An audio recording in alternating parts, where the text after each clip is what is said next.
ဒီအပိုင်းမှာတော့အိမ်အသိမ်းခံရတော့ကထပ်ပြေကုန်တဲ့ချမ်းဆောင်တွေကအကြံတချို့နဲ့ရောက်လာကြပါတယ်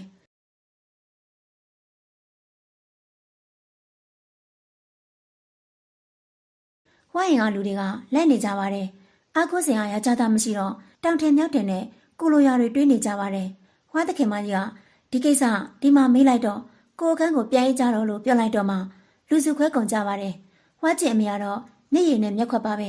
ရန်ရှိကတော့ရှောင်းရမ်းကိုနှစေးသမားတော်စီမှာစေးကုတ်ခိုင်းထားတယ်လို့သူ့မိတွေကိုလိန်လိုက်ပါတယ်အဖေကိုလည်းအဲ့ကိစ္စအတိပေးပေးအောင်လို့ပြောလိုက်ပါတယ်ရန်ရှိကလူသက်သမားစီကစာတွေ့သွားပါတယ်စာထဲမှာအစီကံဦးလေးကြီးနဲ့ရှောင်းရမ်းကိုတတ်ခိုင်းထားတာပါ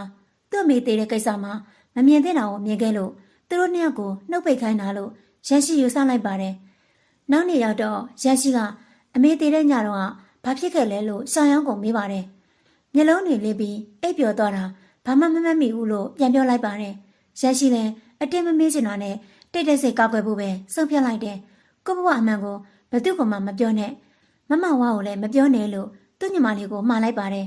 ရန်ရှိရဲ့ဖေကရှောင်းရမ်းကိစ္စမေးပါတယ်မိတွေကိုပဲလိန်လို့ရမယ်ငါ့ကိုမရဘူးလို့ပြောပါတယ်ရန်ရှိကညီမလေးနေပြန်ကောင်းမှုအတွက်ဒီထက်ပိုကောင်းတဲ့နေရာကို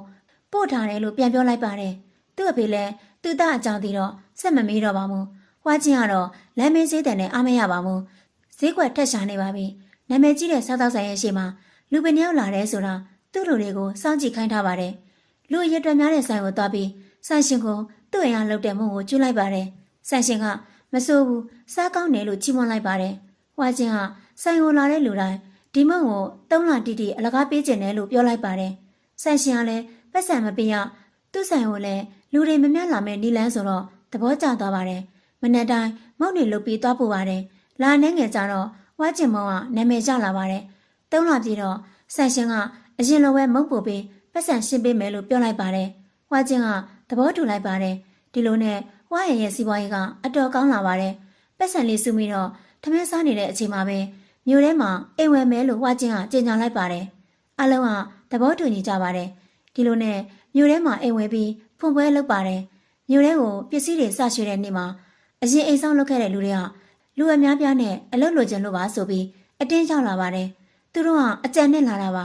ဝါကျင်အကြက်ရိုက်သွားပါတယ်အရင်အိမ်အသိခံရတော့သူတို့တွေကထပ်ပြေကုန်ကြတာခုစီးပွားရေးပြန်စီပြီးမှရောက်လာပြီးအကျိုးအမြတ်လာခံစားတာပါမခန့်ပြန်ရင်လဲသူတို့လူရင်းအားနဲ့ပြဿနာရှာကြမှာပါ